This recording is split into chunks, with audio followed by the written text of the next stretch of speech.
It fell down. It got opened. Sound came. Well, what I am talking of? I am talking of force. Force is a physical quantity which every student must be knowing. Am I wrong? I am absolutely right. So, my dear students, today's our topic is force and the four fundamental forces of nature. What force is? First, try to understand. It is an interaction between two particles or two objects. Just go inside an atom. There is a nucleus and there is an electron. There is a force between electron and nucleus. There is an interaction. Come to the solar system. There is an interaction between sun and the planets. There is an interaction between this pen, this marker, and earth. So force is simply an interaction between two objects or two particles in the form of push. Suppose I push someone. There is an interaction in the form of push, pull, attraction, repulsion, etc. So this is force. Now, the correct explanation of force was given by none other than the great Sir Isaac Newton. So the correct understanding of force was done for the first time by Newton, and he mentioned about force in his the famous three laws of motion, which you must be knowing. Now see here, force is required to break, force is required to deform, force is required to move, force is required to stop something, force is required to change the direction, and many more. So force changes the state of motion. It is the force that pulls it down. It is the force due to which it goes up and again comes down. It is the force that turns the ears. It is the force using which you raise your hand. It is the force using which you lower your hand. So it was Newton who gave the correct explanation of force for the first time. Now, you see so many interactions, so many forces in your surrounding, like muscular force. Using muscular force, I can push something or pull something. Spring force, when you stretch a spring or when you compress a spring, that is a force. Suppose compress the spring and put something close to the spring. When a spring expands, recoils, then it pushes something close to it. So string force, when you hang something with the help of a string, the string supports the body, so string also applies a force. Friction, you know it very well. Viscous force means when you drop something in a viscous fluid like honey or even water, then the speed slows down because of viscous force. Buoyancy, some things float on water because of buoyancy. Magnetic force, you must have seen a magnet attracting other magnet or repelling other magnet or attracting magnetic substance like iron, etc. Electric force, you must have seen, suppose you rub this marker with your dry hair, then you know what happens. This comb or this marker starts attracting paper bits. So that is the electric force. Surface tension force. Suppose I dip my finger in water, then you can see a drop being attached with this finger. That is surface tension force. So these are the forces that are very common in our surroundings. You must have observed one force or the other force, definitely. But basically, in the last video lecture, I told you about unification. It is the, attempt of our scientist that we should try to explain the things in minimum number of laws. Physicists try to make minimum number of laws to explain the entire thing. Do you know the theory of everything? Theory of everything simply says that the scientists are trying to explain everything with just one theory. So although there are so many forces, only certain forces are listed here. Otherwise there are so many forces. Although there are so many forces, yet only four forces have been identified as the most fundamental. And what are the four basic or fundamental forces? Gravitational force. You are supposed to learn the names of these fundamental forces.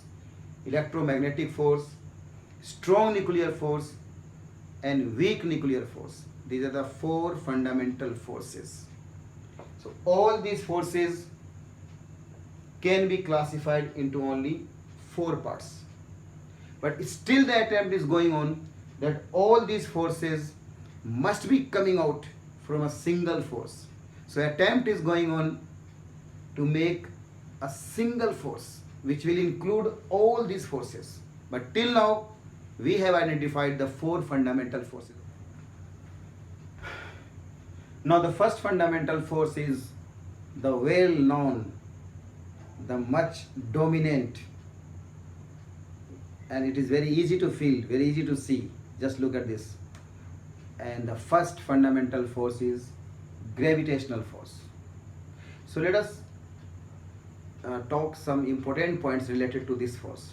Well, this force was discovered by none other than Newton. And you must have heard a story that Newton was, taking rest under a tree, apple tree, and he saw an apple falling down on earth. It was falling down. Now a question arises in his mind: why the apple is falling down? Why not it is just at rest? Or why not it is going up? Why particularly down? And he just imagined or made an hypothesis, made a thought that this earth is applying a force on it. And when he underwent deep research and deep thinking, then he came to the conclusion that yes, what did he think was absolutely right. Yes, there is an interaction between an object and earth. So it is a force of attraction between any two objects due to masses. So it is a mass based force. The reason behind the development of gravitational force is not charge, is not moving charge, is not roughness of surface. It is simply the presence of masses. So any two objects having masses will be attracting each other, and that force due to masses is known as gravitational force. And it is a universal force. This force is visible everywhere. This is the force between Sun and Jupiter. This is the force between Sun and Halley's comet, which appears after 76 years. So this is the force between any two heavenly bodies or any two objects having masses. That's why it is a universal force. It is not confined just to an atom. It is not confined just to this room or within this room. It is just, expanded in the entire universe. The most common force is this. So it is a universal force, and which holds all the heavenly bodies together. In our solar system, there is Sun, 8 planets. Pluto is not a planet, but Pluto is a dwarf planet, or PLO, planet-like object. And their satellites and some comets, asteroids, they all are binded together, forming a system, stable system, just because of this gravitational force, my dear students. And why? Suppose this is our Earth and Moon is revolving around it. Revolution, you can say, revolution. And even rotation also about the axis. So revolution and rotation, they all are based on the gravitational force. It is the force that is responsible for its revolution. It plays a very important role in the formation of a star. There is a theory that initially gases were there, and these gases start coming together due to gravitational force. So gravitational force is responsible for the formation and evolution. Evolution means slow change. Stars finally die. Stars undergo so many changes, and gravitational force plays a very important role in their changes of shape, that is evolution and the formation of galaxies.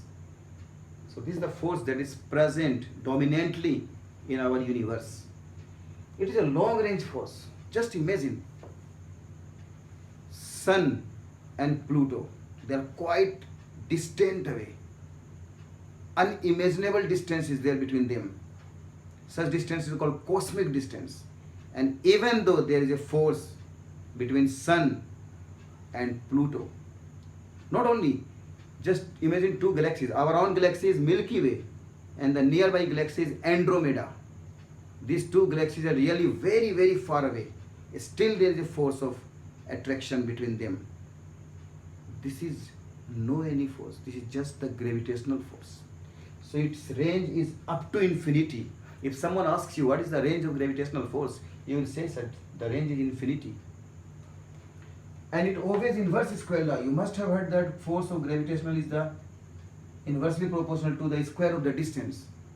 So any force which is given by this type of formula, we say that it obeys inverse square law. So gravitational force obeys inverse square law. So my dear students, these are the basic properties of gravitational force.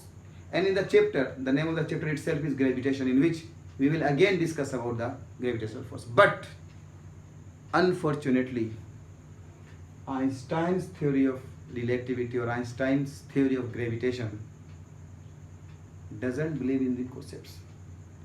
Einstein has something quite different, saying different theory about gravitational force. And I must tell you, although you have to believe these facts, because these facts are really much correct, but modern researchers have shown that there are some errors in the formula given by the great scientist Newton, and Einstein's theory is found to be more correct, more precise, and he has some different idea. You must have heard of space-time curvature. Einstein says that due to heaviness of a planet, a curvature is created. Just like take a cloth and put some heavy load on it, a curvature is formed, and in this curvature the things are falling down. So this is the theory of Einstein, and it is more correct, it is more applied. But these facts are also applicable. So being an 11th class student, being a learner of physics, just avoid these things, because these are things will be studied in higher physics. So just have a firm belief in these points. So this is all about the first fundamental force, that is gravitational force. Electromagnetic force. When you pronounce electromagnetic, there are two parts. Electromagnetic. Look here. Electro word stands for charge, and magnetic you must be knowing, magnets. So actually, what happens? See here, this force is just a force between charges, not between masses. It is because of charges, like the force between electron and proton. When charges are at rest, then the force is known as electrostatic force or Coulombic force, as discovered by Coulomb. You will study about Coulomb's law in your 12th class. So when charges are at rest, then the force will be known as electrostatic force, or you can call electric force. But when charges are in motion,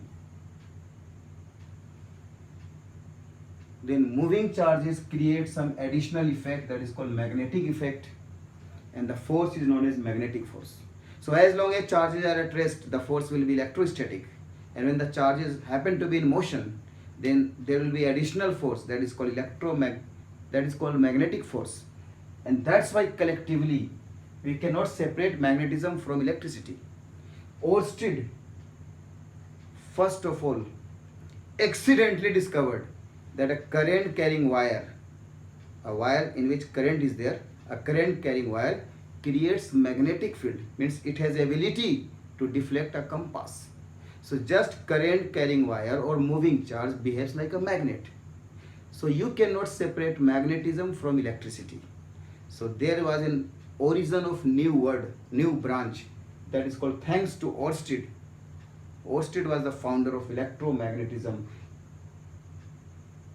So as long as charges are at rest, there will be only electricity. When the charges happen to be in motion, there will be magnetism. So they are quite related. So study about charges with their motion is known as electromagnetism, and the force is called electromagnetic force. It is definitely a long range force and always inverse square law, just like gravitational force.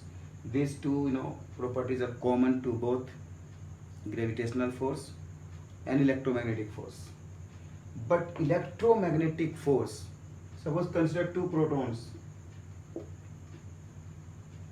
The gravitational force is always attractive, but electromagnetic force can be attractive as well as repulsive. Like two protons will repel each other. This will be electrostatic repulsion.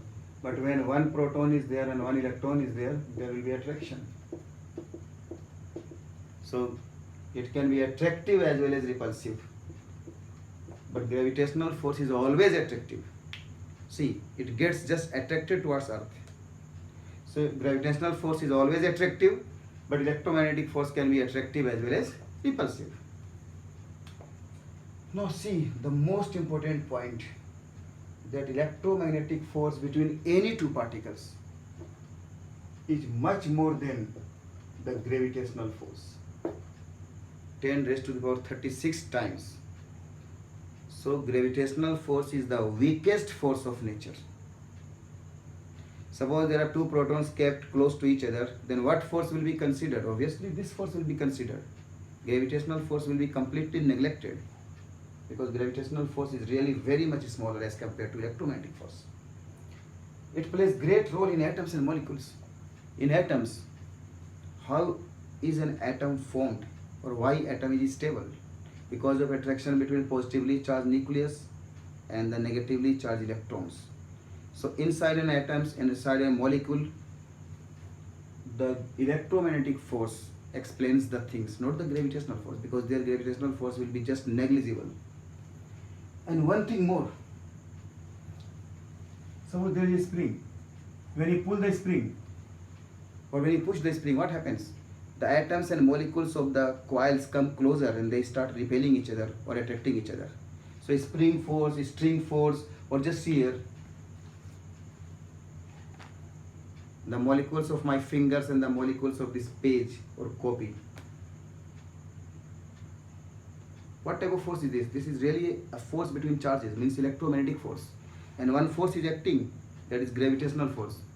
So you can see from here that gravitational force is really much smaller as compared to this. Now third fundamental force is strong nuclear force. There are two nuclear forces. One is strong nuclear force and the other is weak nuclear force. Let us discuss the third one, that is strong nuclear force. As the name suggests, it is strong. Actually, it is the strongest force of nature. Yes, look at this point. Out of the four fundamental forces that I told you, this is the most strong. This is the strongest force of nature. Now you will realize its strength. Its strength is 100 times the electromagnetic force. It is the force that holds the nucleons. Nucleons, the residents of nucleus. The particles that remain inside a nucleus are called nucleons. For example, protons and neutrons. These are the nucleons. So these nucleons are held together inside the nucleus by this force only. So this is responsible for the stability of nucleus. So which force is responsible for the nuclear stability? Why nucleus is found, or why the nucleus is stable? Just because of this force. Now imagine a situation. See here, look at this. Suppose there is a nucleus having two protons and some neutrons. Neutrons have no issue because neutrons are neutral. They can remain together. But how can two protons, means how can two positively charged particles remain together? Because positive and positive will repel each other. Still protons are residing together inside the nucleus. Why? Because of attractive force. Because of attractive force. And the force that I am talking of is this force, strong nuclear force. If there were no strong nuclear force, then no nucleus will be stable. All the nuclei will just break due to repulsive force between charged particles or between protons. So it is the force that holds even the positively charged particles together. But its range is very small and it doesn't obey inverse square law. So these two properties are just opposite of gravitational force and electromagnetic force. These are two special points related to strong nuclear force. And its range is really very small. Its range is not infinity. Its range is just very small, like the size of nucleus. So this force is active. This force is valid only inside the nucleus when the distance is very small. And this is attractive as well as repulsive. Both. It is not only attractive, it is attractive as well as repulsive. You will study in your 12th class that when the distance becomes very small, they start repelling each other. So it has both nature of attraction and repulsion. Yes. And one thing more, that in higher physics or even in 12th class I will tell you that proton consists of 3 quarks, up quark and down quark. About this you will study. So proton itself is made up of quarks. Similarly, neutron is also made up of a quark. Neutron can be classified as down, up. So there are so many types of quarks. So basically, I want to tell you that proton and neutron both are made up of particles called quarks. And quarks are binded together. Means protons are binded together by strong nuclear force. But the quarks inside proton, suppose this is one proton, this is another proton, they are held together by nuclear force. But just focus on one proton. One proton is made up of quarks. Suppose this is one quark, this is another quark, and this is third quark. These quarks are binded by by weak nuclear force, the last force that I mean. Now the last force, but definitely not the least, that is weak nuclear force. Its name is weak nuclear force because it is weaker than strong nuclear force. And again, this is related to the nucleus. So look at this point. It is a nuclear force with a small strength. But my dear students, it is not the weakest. Weakest is still the gravitational force. See here, the strength of weak nuclear force is 10 raised to the power 26 times gravitational force. It is much stronger than gravitational force, but it is smaller than the other two forces. It is not the weakest, it is just weak force. Its range is very small, 10 to the power minus 16 meter, even smaller than the nuclear force, because the range of nuclear force is 10 to the power minus 15 meter. Its range is 10 to the power minus 16 meter and does not obey inverse square law. It appears in some nuclear process which you will come to know in your 12th class, like negative beta decay, positive beta decay. And just try to understand because this is your out of syllabus. But try to understand. This is neutron with 0 charge and 1 mass number. It breaks down into 3 parts: electron, proton and antineutrino. Similarly, a proton gets broken into 3 parts. And these parts, come out of nucleus because the interaction is very small, and that interaction is weak force. It is because it is the weakness of the force due to which they are able to come out. So the interaction between these particles, these 3 particles, this interaction will be known as weak nuclear force. And now, if we arrange all the fundamental forces in decreasing order, descending strength, then on the top it will be strong nuclear force. Strength wise, not range wise, strength wise, electromagnetic force, then again weak force, and the weakest force will be gravitational force. Relative strength, if you take this force as 1, the strength of this force is 1, then the strength of this will be 10 to the power minus 2, means 100 times smaller than this. This will be minus 13 and this will be minus 39. So of course this is weakest one, this is weak, and these two are strong, but the strongest is none other than strong nuclear force. But my dear students, presently we have got four fundamental forces, but still attempt is going on to classify all the forces into just one part. Einstein tried to combine gravitational force with electromagnetic force, but he could not succeed. Still researches are going on. But nowadays, presently, a new force has been identified, electroweak force. Means these two forces have been united together. The researchers are saying that these two forces are quite related. So just on the place of these two, there will be electroweak force. Electroweak force. So now, in the days to come, maybe syllabus will be changed. Means topic will be changed, in which there will be three fundamental forces: strong nuclear force, gravitational force, and this is electroweak force. But as far as your present syllabus is concerned, you will have to name the fundamental forces as these. So this is all about the first chapter. This topic was a little remaining. So in the next video, I will come up with units, dimensions and errors. Bye bye students.